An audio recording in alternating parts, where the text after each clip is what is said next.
bonjour. Tu es responsable du dispositif producteur-acteur, dispositif qui permet de rémunérer les actions d'économie circulaire entreprises par les adhérents d'Écologique. Et tu vas parler mise en place de cette filière à responsabilité élargie du producteur, la fameuse REP, cadre légal obligatoire, mais aussi opportunité. C'est à toi. Merci beaucoup. Alors déjà, lourde responsabilité que de redébuter l'après-midi.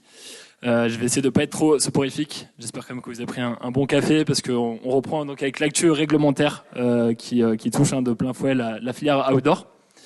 Alors qui dit outdoor dit aussi les hard goods. C'est plein de produits qu'on utilise pour aller faire du sport. Et malheureusement, tous ces produits vont avoir une fin de vie et malheureusement, ça va créer des déchets. Et les déchets en France, c'est quelque chose de très réglementé. D'où voilà, ma présentation aujourd'hui. Je vais vous parler de la fin de vie de ces produits et donc de toute cette réglementation qui l'entoure. Alors pour faire rapide au tout début, donc moi je représente Écologique. Écologique est donc un éco-organisme. Donc un éco-organisme, c'est une entreprise un peu particulière puisqu'on est donc une entreprise privée, mais on a un but non lucratif et on est en fait mission d'intérêt général. On reçoit en fait un agrément d'État pour mettre en place des filières de collecte, de prévention et de recyclage sur des déchets un peu particuliers. En gros, tous les déchets qu'on met pas chez nous à la poubelle, ça c'est géré par des éco-organismes. Donc Écologique est né en 2005 suite à une loi européenne sur la fin de vie des appareils électriques et électroniques. Donc, tous les pays européens ont une filière donc sur la fin de vie des appareils électriques et électroniques comme les frigos, les télés, les téléphones portables. Ça date de 2005. Donc c'est comme ça que Écologique est apparu. Et donc plus récemment, donc la loi AGEC, la fameuse loi AGEC de 2020, donc loi AGEC pour anti-gaspillage et économie circulaire. Et donc cette loi qui est franco-française a mis en place 7 ou 8 nouvelles filières REP, donc REP pour responsabilité élargie du producteur. Et parmi ces nouvelles filières REP, on a donc la filière ASL, donc des articles de sport et de loisirs. Alors un mot aussi pour reparler de cette filière, c'est une filière qui fonctionne vraiment sous un système de gouvernance ouverte. Donc pour cette filière REP, c'est donc Écologique qui a été agréé par les pouvoirs publics pour la mise en place de cette filière, mais elle a été mise en place avec tous les parties prenantes de cette filière du sport. Donc on a un conseil stratégique, un conseil d'administration. Donc ce sont toutes les marques du sport, de l'outdoor, du cycle, de la mobilité qui font partie de cette gouvernance. Donc cette filière est vraiment portée par les acteurs et pour les acteurs. Donc cette loi qui dit loi dit cadre réglementaire.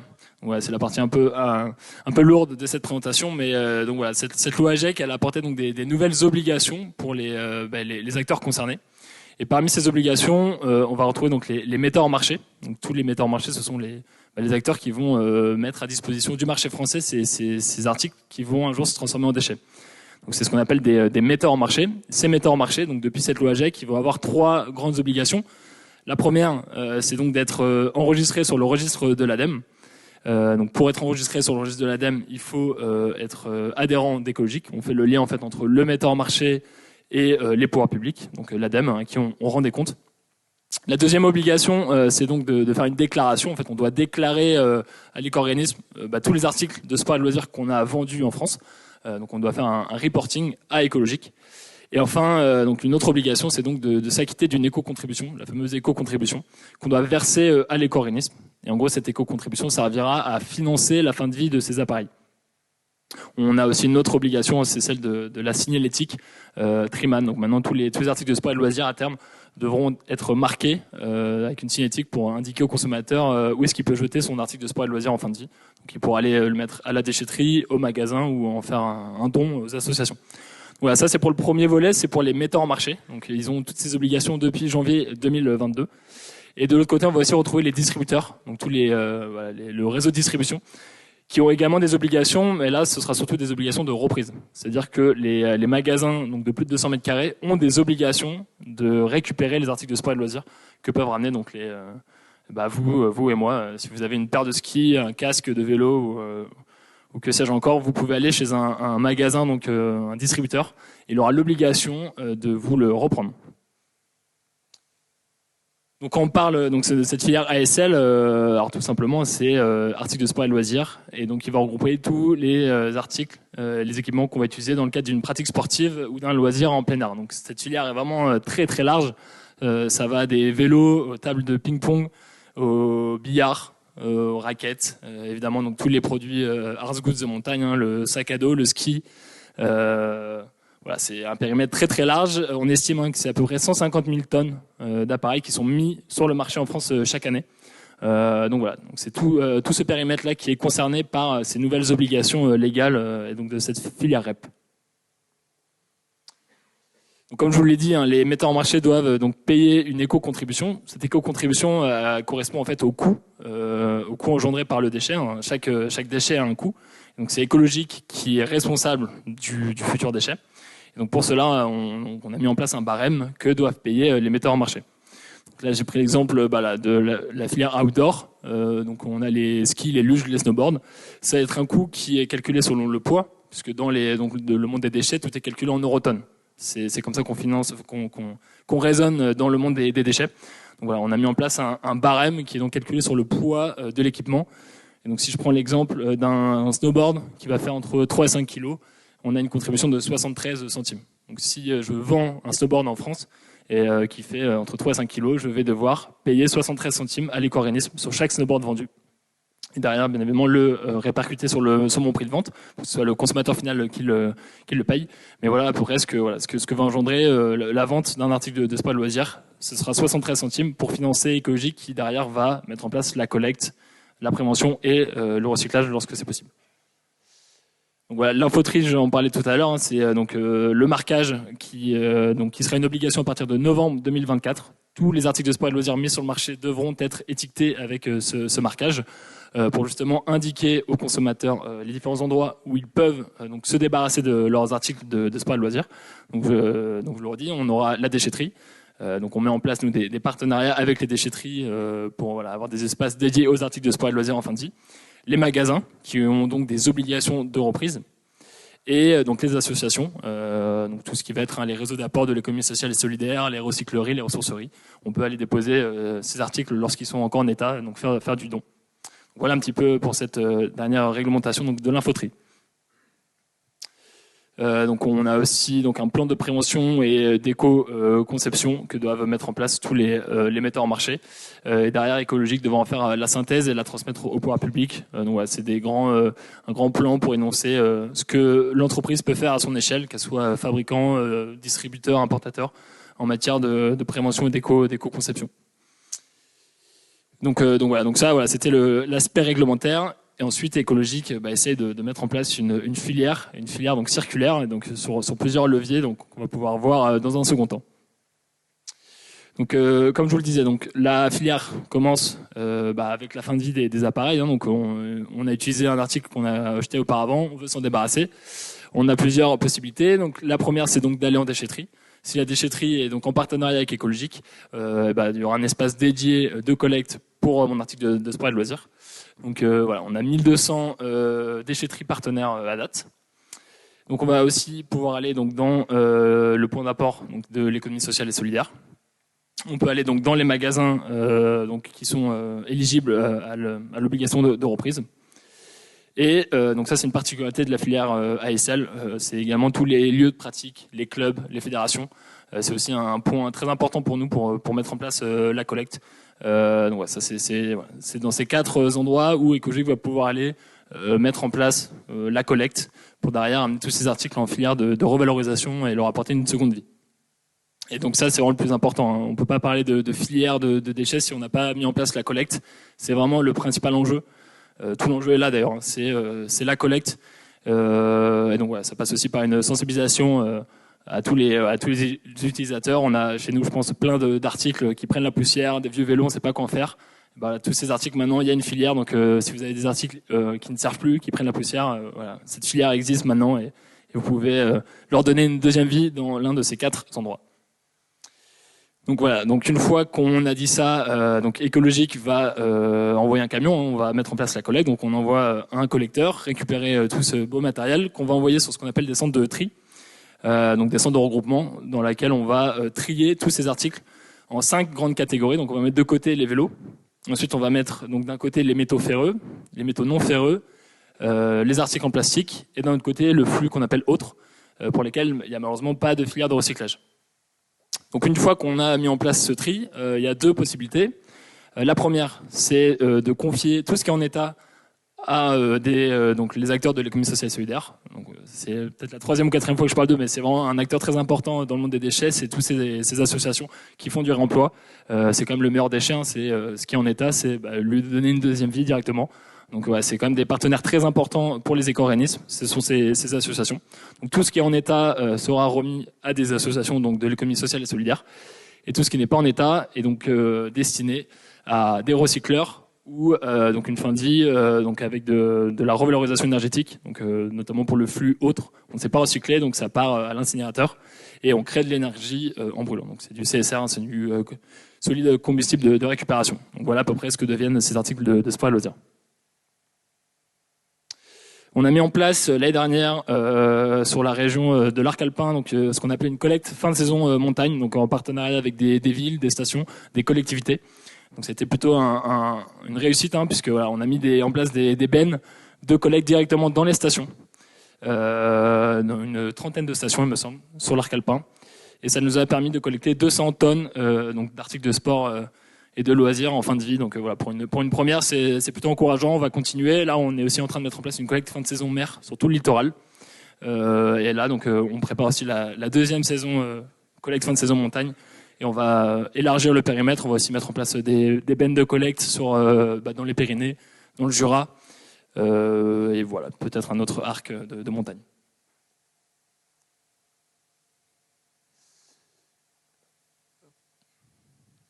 Alors, on a aussi ce qu'on appelle le fonds réparation. Donc là, le fonds réparation, c'est une autre métrique de la loi AGEC. Donc les pouvoirs publics ont vraiment mis un fort accent sur la réparation, inciter les consommateurs à faire réparer leur équipement plutôt que de le jeter et d'en racheter un neuf. Donc écologique se doit en fait de créer ce qu'on appelle ce fonds réparation, financé entièrement par les metteurs en marché. Hein. Nous, écologique, comme je vous l'ai dit, on est à but non lucratif, on fait juste le lien entre les metteurs en marché et les pouvoirs publics. Et donc, à partir de ces éco-contributions, on va financer donc le fonds réparation. Alors là, il convient quand même de distinguer deux typologies d'articles. On va retrouver d'un côté tout ce qui est lié au cycle et à la mobilité, et de l'autre côté tous les autres articles de sport et de loisirs. Et l'accent des pouvoirs publics a vraiment été mis sur la mobilité, puisqu'on doit financer 34 millions d'euros pour la réparation sur cette filière du cycle et de la mobilité. Donc tous les autres sports, tous les autres articles de sport et de loisirs sont aussi concernés, mais dans une moindre mesure, puisque c'est un fonds réparation de 600 000 euros. Donc ça va être 600 000 euros alloués chaque année pour inciter et aider les gens à faire réparer leurs articles de sport et de loisirs. Donc 600 000 euros pour tous les équipements outdoor, nautiques, etc. Et 34 millions pour le cycle et la mobilité. Donc ce fonds réparation, comment ça va s'articuler? Donc c'est très simple. J'ai un article en fin de vie. Je peux aller chez un réparateur, faire réparer mon article. Et donc là, j'aurai un soutien voilà, de 15 ou de 30 euros selon le prix de la réparation. Donc ça, c'est pour la mobilité et le cycle. Et donc sur l'autre partie du fonds, c'est des soutiens de 10 euros pour toutes les réparations supérieures à 40 euros. Et donc dans le périmètre, on va notamment avoir les sacs à dos, les tentes, les raquettes à neige, les chaussons d'escalade. Donc voilà, si vous avez l'un de ces matériels, vous pouvez aller chez un réparateur, à condition qu'il soit agréé préalable par écologique. Vous pourrez avoir une réduction directe sur votre facture pour faire réparer ces équipements. Donc ensuite, on travaille sur une autre métrique, hein, c'est ce qu'on appelle l'éco-modulation. L'éco-modulation aussi, hein, c'est un souhait des pouvoirs publics, c'est en fait de suivre des critères de performance environnementale et moduler les montants d'éco-contribution pour faire payer plus cher les produits très durs à réparer ou à recycler. Et de l'autre côté, c'est inciter les bons élèves, les marques qui font de l'éco-conception, qui essaient de faire de l'intégration de matières recyclées, qui favorisent en fait la fin de vie des produits. Et donc ceux-là peuvent en fait avoir des réductions sur le montant de l'éco-contribution. Et en parallèle, ceux qui jouent moins le jeu peuvent avoir des pénalités sur les montants de l'éco-contribution. Donc c'est ce qu'on appelle donc une éco-modulation. On va avoir 4 critères d'éco-modulation. La première, c'est la disponibilité des pièces détachées. Le second critère, c'est l'intégration de matières recyclées. Donc ces 2 critères sont déjà en place. Ils ont été mis en place pour janvier 2023. Et donc là, Écologique, avec l'ensemble des adhérents, est en train de travailler sur 2 critères supplémentaires. Donc on va avoir celui de la recyclabilité et celui de la durabilité. Donc tous ces critères sont travaillés avec les membres d'Écologique via des groupes de travail auxquels ils sont invités à participer. Donc voilà, pour les pièces détachées, on peut avoir en fait une prime de 10% donc sur le montant de l'éco-contribution si la pièce détachée est disponible dans un délai de 10 ans. Et à l'inverse, on peut avoir donc une pénalité de 10% si la pièce détachée est indisponible sous 7 jours ouvrés. Et concernant donc l'intégration de matières recyclées, là on peut avoir donc un bonus de 10% dès lors qu'on a une intégration de matières recyclées qui est fixée à 40%. Donc sur la masse totale du volume. Donc voilà, tous les articles pour lesquels il y a 40% de matières recyclées, c'est une diminution donc du montant de l'éco-contribution.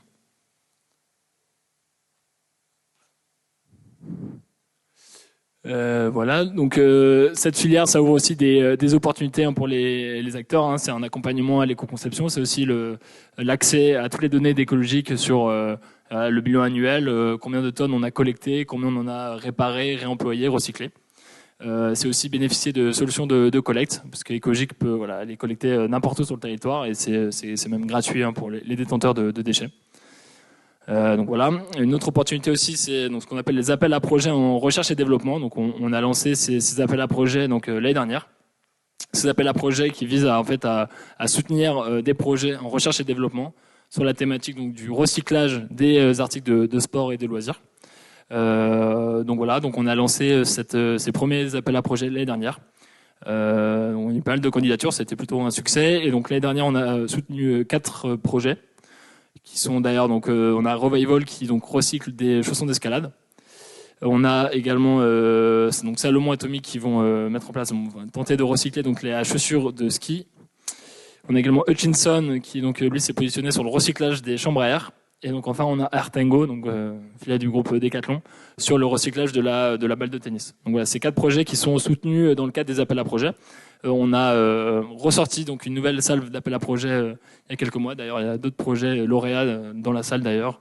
Il y avait une présentation ce matin. Donc voilà, c'est des appels à projets qui sont ouverts à tout le monde, que vous soyez une collectivité, un recycleur, un industriel, un metteur en marché. Voilà, vous pouvez, si vous avez des projets de R&D sur la fin de vie des appareils, des articles de sport et de loisirs, vous pouvez candidater. Ce sont des appels à projets semestriels.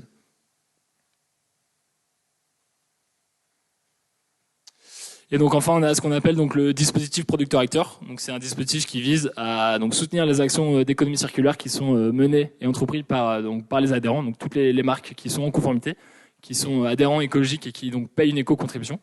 Dès lors qu'elles mènent des actions sur la fin de vie de leurs propres équipements, Écologique peut leur rémunérer une partie de l'éco-contribution qu'elles ont déjà payée.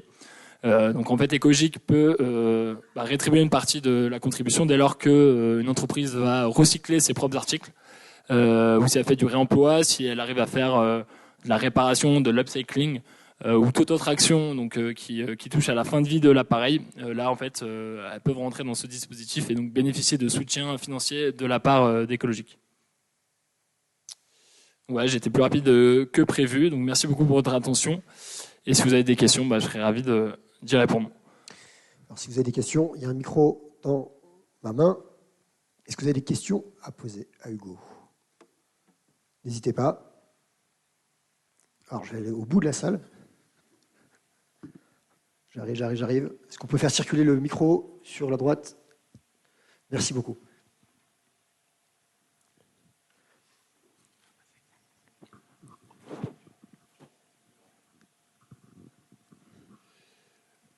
Bonjour Hugo, donc Fred de Blue Ice. Une question, donc on est, comme toutes les entreprises j'imagine, lancé dans la procédure écologique, mais c'est essentiellement français, ça pose quand même un problème pour la suite.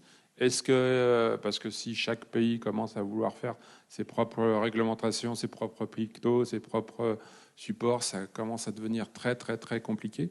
Donc est-ce qu'il y a un projet d'européanisation de tout ça? Est-ce qu'il y a quelque chose qui se dégage? Très bonne question. Donc en effet, là, on est dans le cadre d'une loi française. Donc c'est la loi AGEC qui concerne uniquement le marché français. Alors qui concerne toutes les entreprises dès lors qu'elles vendent en France. Voilà, l'Europe regarde ça très très attentivement, puisque l'idée ce serait d'éviter que chaque pays européen mette en place leur propre filière à responsabilité élargie du producteur. Dans quel cas, ce serait une usine à gaz pour les marques. Donc voilà, pour l'instant, voilà, l'Europe regarde la mise en place de cette filière. On est en contact avec l'Union européenne qui nous questionne régulièrement. Pour l'instant, il y aurait peut-être un projet d'uniformiser cette filière à l'échelle européenne, mais c'est un processus très très long. Donc voilà, ça prendrait minimum 7 ans. 7 à 8 ans, le temps voilà, de mettre en place un projet de loi, de le faire voter, de le mettre en place dans tous les pays européens. Donc voilà. Après, il y a d'autres pays européens qui aimeraient aussi mettre en place leur propre filière. C'est le cas de l'Italie, qui va commencer là avec une filière volontaire. Donc ce ne sera pas une obligation pour les entreprises. Elles vont faire ça sur la base du volontariat. Mais voilà, donc l'Europe est quand même assez concernée sur le sujet pour éviter d'avoir 20 ou 28 filières REP sur l'Europe. Et voilà, on ne sait pas plus pour l'instant.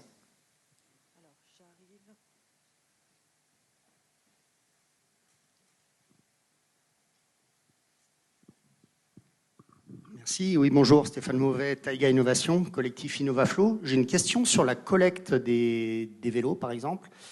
Est-ce que vous réservez aux acteurs de l'ESS en fait, la possibilité de réemployer, ou est-ce que c'est envisageable pour une structure qui voudrait faire du rétrofit à partir de ces vélos-là, je sais pas, de nouer un partenariat avec eux pour constituer un gisement d'équipements voilà, pour des applications de rétrofit?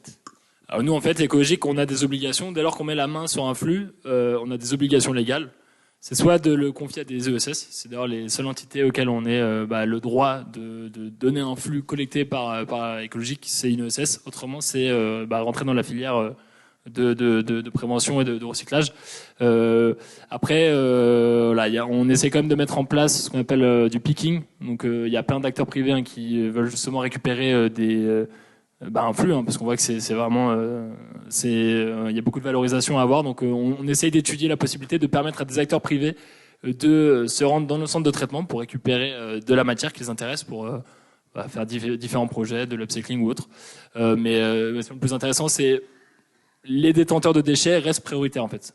S'ils le confient à écologique a des obligations, mais tant qu'ils détiennent le déchet, ils sont prioritaires.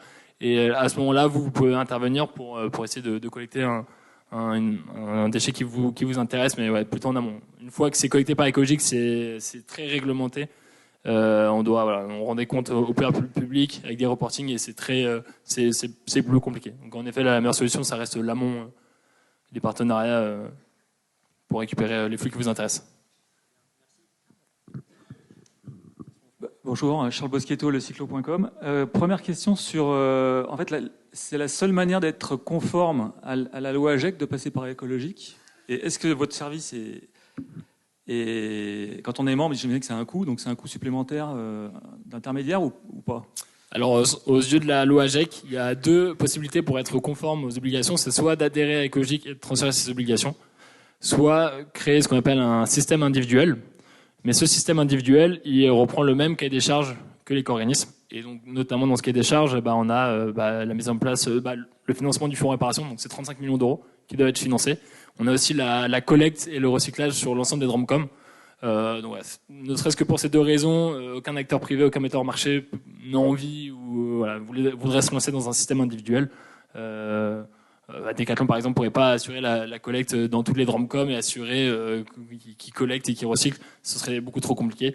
Donc en fait, dans les faits, c'est possible, mais concrètement, aucun acteur fait ce choix. Donc pour être en conformité, c'est l'adhésion écologique. Et non, il n'y a pas de frais supplémentaires. L'adhésion est gratuite. Nous, en fait, on prend un pourcentage en fait pour les frais de service, mais derrière, le seul coût pour la marque, c'est l'éco-contribution. Donc c'est le barème que je montrais tout à l'heure. Le seul coût qu'elle a à verser, c'est l'éco-contribution qui est donc calculée sur le poids de ses équipements et donc sur la quantité qu'elle met sur le marché. Pas d'autres. Deuxième question, si je peux, c'est le critère précis de metteur sur le marché.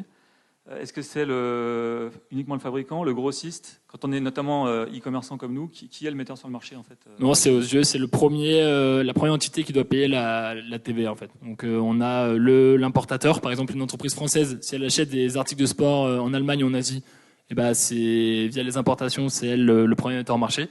Si on a un site étranger qui vend en B2C, c'est lui qui s'acquitte de la TVA. Donc les places de marché comme Alibaba, Amazon, etc. ont des obligations. Donc ça c'était une inquiétude, hein, mais tous les vendeurs qui sont basés n'importe où dans le monde et qui vendent via ces sites ont des obligations à son metteur en marché. Sinon c'est le fabricant français. Voilà. Le metteur en marché peut avoir plusieurs statuts. Mais c'est bien le premier qui doit s'acquitter de la TVA pour faire rentrer un article de sport sur le territoire français. Une dernière question.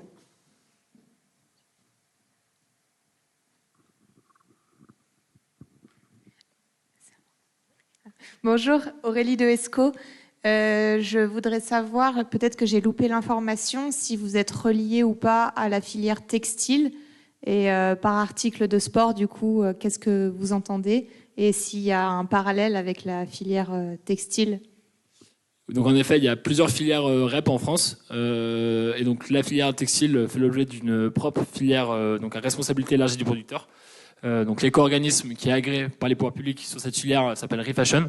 Donc on est sur bien deux filières distinctes. C'est la même logique, c'est des filières à responsabilité élargie du producteur. Donc tous ceux qui vendent, que ce soit un article de sport ou du textile, a des obligations sur la fin de vie des appareils. Mais donc c'est bien deux filières distinctes. Donc si je vends du textile, je dois adhérer à Refashion et payer une éco-contribution à Refashion. Et si je vends un article de sport et de loisirs, c'est du côté d'Ecogic. Et donc en effet, sur le périmètre, nous ça va vraiment être le hard goods. C'est vraiment l'équipement qu'on utilise dans le cadre de la pratique sportive. On aura très peu de textiles. On a quelques exceptions comme le cuissard du cycliste par exemple. Tout ce qu'on met uniquement pour faire du sport et qu'on ne pourrait pas mettre dans un autre cadre.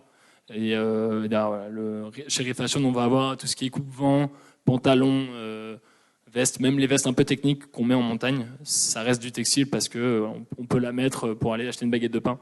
Donc on a cette différence. Ce qui se met uniquement pour faire du sport, c'est ASL, et ce qui peut se mettre dans un usage plus quotidien, ça appartient à la filière de Refashion.